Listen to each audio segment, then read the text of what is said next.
Hello, this is Deborah with Black Education TV. I'm going to be talking about the bait trucks in Chicago. Now, initially, I wasn't going to cover this story, but I decided to because I see this in Scripture. This is one of those things that Scripture talks about the stumbling blocks that will be laid before the children of Israel.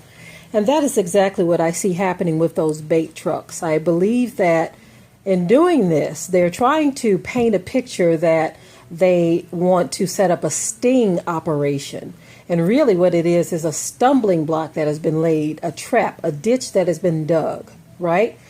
Now, some of you may say, well, if a person didn't have the attitude of being a thief in the first place, they wouldn't be lured in by the bait truck.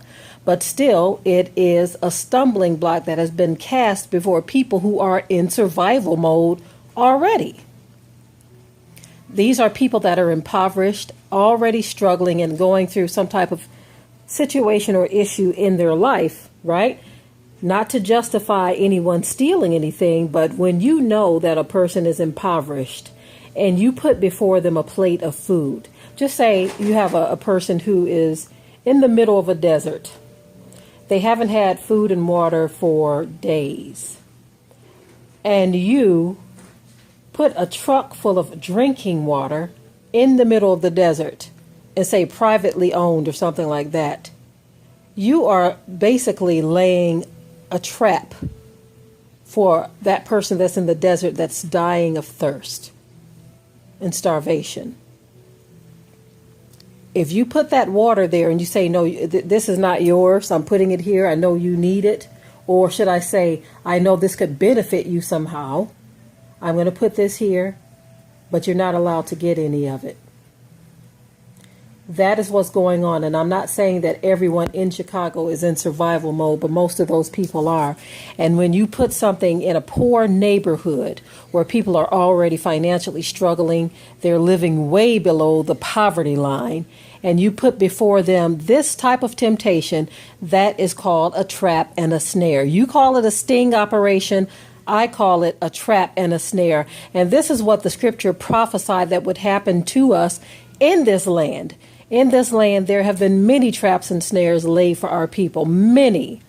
Even on down to what we eat, how we eat, where we eat, all of this. Let's talk about fast food, for instance.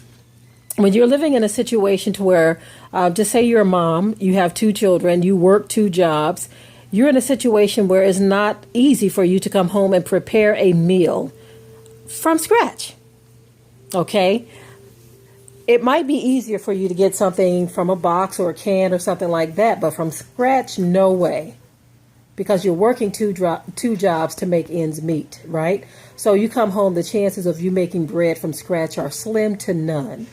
And so in those cases, another trap and snare that has been laid for our people in this land would be fast food. That is a slow kill. Fast food is a slow kill for our people. And so many traps and snares that you could literally write a book on the traps and the snares. And for those of you who say, well, it's not just so-called black people, I know that. I know that it's not so-called black people. I'm just saying in general, we don't see bait trucks going out to the suburbs. This video is about bait trucks. And so basically what I wanted to do is kind of lay it out there for you that there are many traps and snares. Okay. And this bait truck is just one of them. Now, I don't know if you all know this, but there have also been reports that law enforcement have dropped off weapons, high-powered weapons in the same city, in Chicago, because these people do not have the wherewithal to buy these things.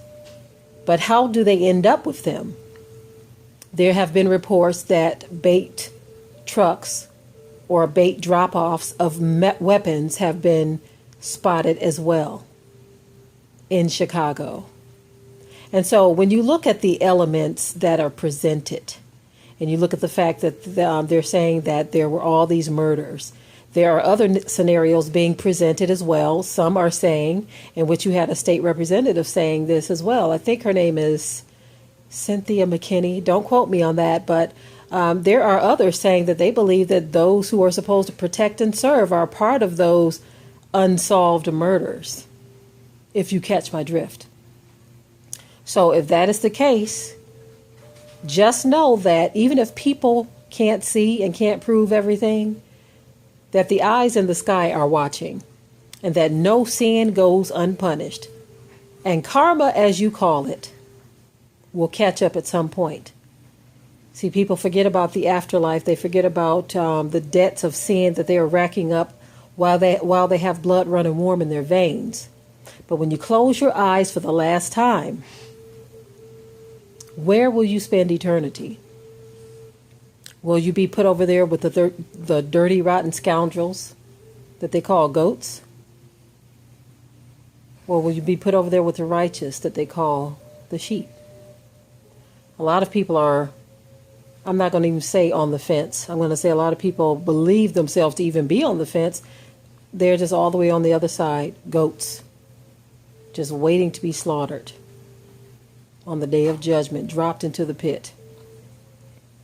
You see, because so many people look the other way when it becomes too difficult to face the man in the mirror. They pretend that they are righteous in their own eyes. That's called self-righteousness.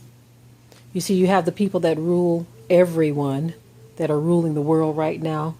Even in nations that they don't dominate in, they are still ruling. When I say dominate, I'm referring to population. Even though they may have the lowest population in some areas, they still dominate and rule those areas. But it's these people who have painted themselves out to be the angels of light. They call themselves spreading democracy around the world. But you and I both know the reality of this is when they stand before the Most High on Judgment Day, it will not be pretty.